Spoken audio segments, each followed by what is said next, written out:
Israel Iran युद्धामुळे उद्भवलेल्या इंधन टंचाईचा फटका आता पंढरपूरच्या विठ्ठल मंदिर समितीला देखील बसलाय। दररोज 10,000 भाविकांना महाप्रसाद देणाऱ्या अन्नछत्रात केवळ 2 दिवस पुरेल इतकाच गॅस साठा शिल्लक आहे।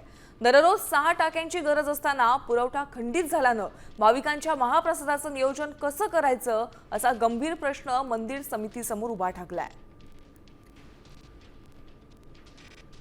तर थेट जाऊयात आपण पंढरपुरातील अन्नछत्रात। त्या ठिकाणी आमचे प्रतिनिधी भारत नागणे उपस्थित आहेत, त्यांच्याकडून आपण अधिकची माहिती जाणून घेऊयात।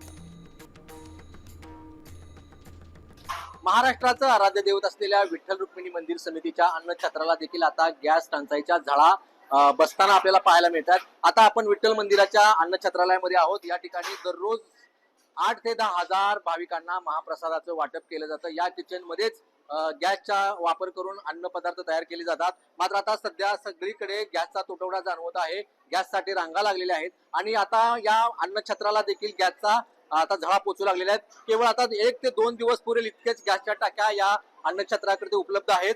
त्या मात्र आता भविष्यामध्ये